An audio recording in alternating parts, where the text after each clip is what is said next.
28 సంవత్సరాల experience evidence based గల ఆయుర్వేదిక multi specialty hospital KSSC hospital మన హైదరాబాద్ లో. అందరికీ నమస్కారం. నేను Swaroopa Potlapalli. Welcome to Suman TV. Cine ఇండస్ట్రీలో ఎంతో భవిష్యత్ ఉన్న హీరోయిన్ ప్రత్యూష సడన్ గా చనిపోవడం అనేది అప్పట్లో అందరినీ షాక్ కి గురి చేసింది. దేశవ్యాప్తంగా సంచలనంగా మారిన ఈ కేసులో సుప్రీంకోర్టు తీర్పునిచ్చింది. అయితే ఈ కేసులో నిందితుడుగా ఉన్న ఆమె ప్రియుడైన సిద్ధార్థ రెడ్డి 4 వారాల్లోగా పోలీసుల ఎదుట లొంగిపోవాలని, అలాగే గతంలో హైకోర్టు ఇచ్చిన 2 ఏళ్ల శిక్షను సుప్రీంకోర్టు సమర్థించడం అనేది జరిగింది. ప్రస్తుతం నాతో పాటు ఉన్నారు సినీ క్రిటిక్, సీనియర్ జర్నలిస్ట్ ప్రభు గారు. ఆయనతో మాట్లాడదాం. నమస్తే ప్రభు గారు. ప్రభు గారు, జస్ట్ 4 ఏళ్లలోనే అంటే 1998 నుంచి 2002 వరకు తమిళ్, తెలుగులో 12 సినిమాలు చేసింది ప్రత్యూష. ఎంతో మంచి పేరు తెచ్చుకుంది. తెలుగు అమ్మాయి చక్కగా ఎదుగుతుంది అనుకున్న టైంలో ఆమె చనిపోయింది. మీరు ఆమెని చాలా దగ్గర నుంచి చూశారు. సినీ ఇండస్ట్రీలో సుదీర్ఘ అనుభవం ఉంది.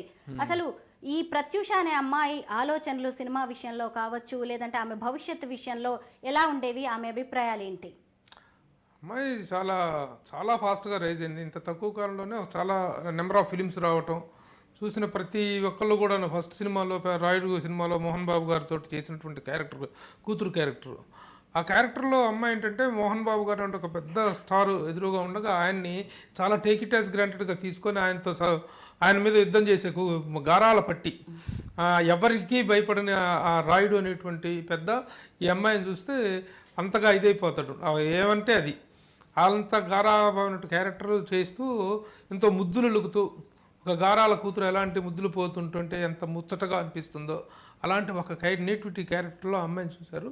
తర్వాత వెంటనే అమ్మాయి పెర్ఫార్మెన్స్ చాలా నచ్చడం. ముఖ్యంగా ఏంటంటే తెలుగు తెలిసిన తెలుగు అమ్మాయిలు, తెలుగు మాట్లాడే తెలుగు హీరోయిన్లే కరువు అయిపోతున్నారు అనుకున్న టైంలో ఈ అమ్మాయి రావటం, చాలా ఫాస్ట్గా అందరి మనల్ని పొందటం, చాలా రిసెప్టివ్గా అనిపిస్తాం. ముఖ్యంగా తన నవ్వు కానీ, కళ్ళు కానీ, ముఖవర్చస్సు కానీ, ఏ బ్యూటిఫుల్ గర్ల్ వచ్చింది, ఒక తెలుగు అమ్మాయి వచ్చిందనేటువంటి ఇది అందరూ వ్యక్తం చేశారు ఆ రోజుల్లో. చాలా ఆన్ ద స్క్రీన్ కాకుండా ఆఫ్ ద స్క్రీన్ కూడా అప్పుడప్పుడే టెండర్ ఏజ్ కాబట్టి చాలా ముద్దుగా మాట్లాడుతుండేది. అందరితో కూడా చాలా లవ్లీగా ఉండేది. అలాంటి అమ్మాయికి ఇలా జరుగుతుందని ఎవరు కల్లో కూడా ఊహించలేదు. ఇంత షార్ట్ నోటీసులోనే అమ్మాయి అసలు అగ్రశ్రేణి హీరోయిన్గా ఎదుగుతుంది అనటంలో ఎలాంటి డౌట్ లేదు అనేటువంటి పరిస్థితి ఉన్న టైంలో ఏదో సెకండ్ క్యారెక్టర్సు వాటికి సెకండ్ హీరోయిన్ క్యారెక్టర్స్ అట్లా కాదు, టాప్ హీరోయిన్గా అదే ఎదుగుతుంది. దానికి అవసరమైనటువంటి అన్ని క్వాలిఫికేషన్స్ తనకున్నాయి. ముఖ్యంగా ఒక అందమైన ఆడపిల్లకి ఎలా కనిపించాలో, 16 నెలల తెలుగు అమ్మాయి ఎలా కనిపించాలనేటువంటి ఆ ఫీచర్స్ అన్నీ కూడా ఉన్నటువంటి అమ్మాయి ఇంత సడన్గా అలా జరుగుతుందని ఎవ్వరూ ఊహించలేదు.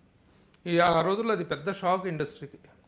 ప్రత్యూష మరణానికి పూర్తిగా ప్రేమ వ్యవహారమే కారణం అన్నట్టుగా కూడా మనకి కనిపిస్తున్నది. మీకు కూడా ఐడియా ఉండొచ్చు, చాలా చిన్న ఏజ్లోనే ఆమె ఇండస్ట్రీకి వచ్చింది. ఇంటర్ అలా చదువుతున్న టైంలోనే ఆమె ఫ్రెండ్ అయిన సిద్ధార్థ రెడ్డి, వీళ్ళిద్దరు లవ్లో ఉండేవాళ్ళు. ఆమె సినిమా ఇండస్ట్రీకి వచ్చినా అతను బీటెక్ చదువుతూ ఉన్నాడు.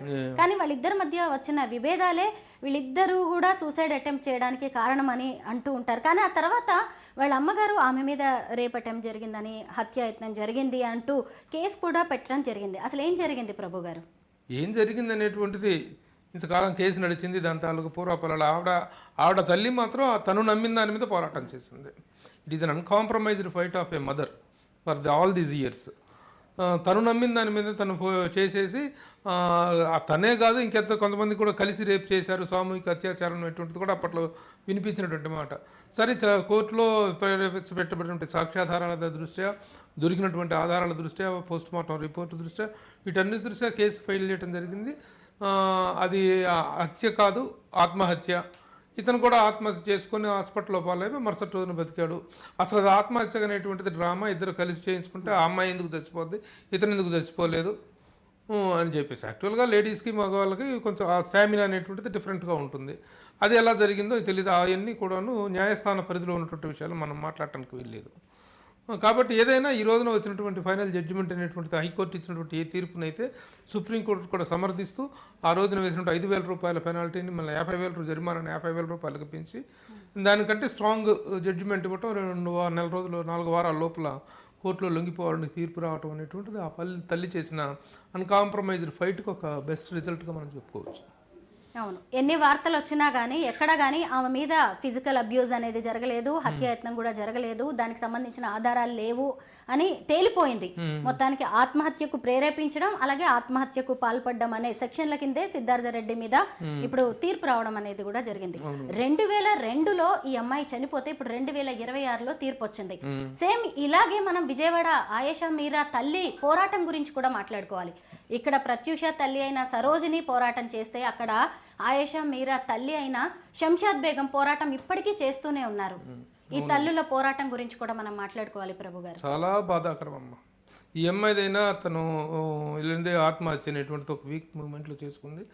తర్వాత చేసుకున్నారు అనేటువంటిది తప్ప అతను బలవంతంగా ఆత్మహత్య చేయించారా లేకపోతే నిజంగా ఆత్మహత్య చేసుకున్నారా, ఇద్దరు కలిసి చేసుకున్నారా, అవన్నీ కూడా చట్టపరిధిలో ఉన్నటువంటి విషయాలు.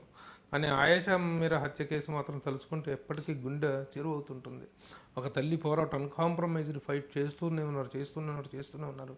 ఎలాంటి ప్రలోభాలు, ఎలాంటి ఒత్తిళ్లు, ఎలాంటివి జరిగినాయో తెలియదు. కానీ దర్యాప్తు చేసిన అధికారులు మారిపోయారు. దర్యాప్తు చేసిన తర్వాత ప్రభుత్వాలు మారిపోయినాయి. ఎన్ని ప్రభుత్వాలు మారినా, ఎంతమంది వచ్చినా సరే ఆ తల్లి ఆవేదన మాత్రం తీరటం లేదు.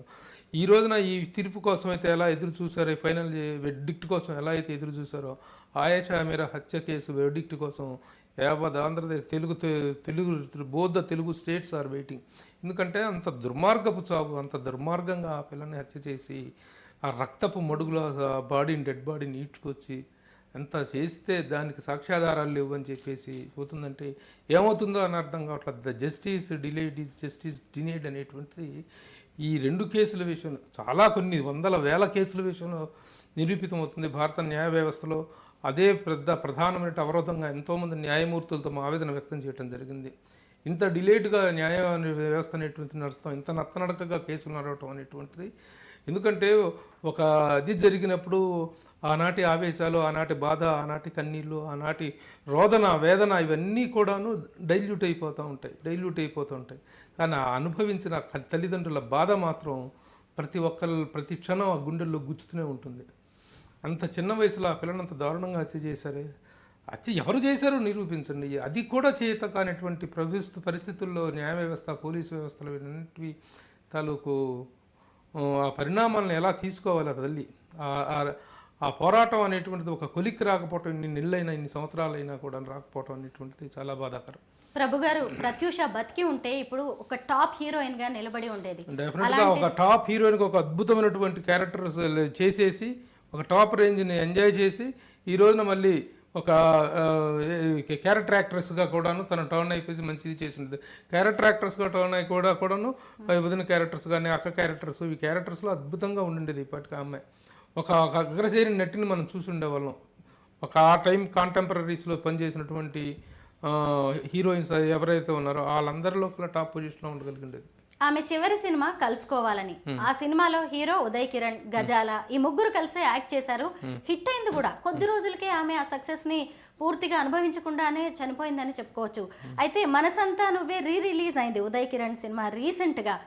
వీళ్ళిద్దరు కూడా ఆత్మహత్యలకు పాల్పడ్డం అంటే సినిమా ఇండస్ట్రీలో ఉన్న వాళ్ళు ఇంత సెన్సిటివ్ గా ఉంటారు అనుకోవాలా, లేదంటే పరిస్థితులు వాళ్ళని అలాగా గురి చేస్తూ ఉంటాయి? సినిమా ఇండస్ట్రీలోనే వాళ్ళే ఆత్మహత్యలకు పాల్పడతాననేటువంటిది కరెక్ట్ కాదు. ఇది చాలా రేరుగా జరుగుతుంది, ఎప్పుడో జరిగినటువంటిది అన్నట్టు. ఇప్పుడు ఉదాహరించిన 3 పేర్లు కూడాను ఆత్మహత్య ప్రయత్నాల్లోనే.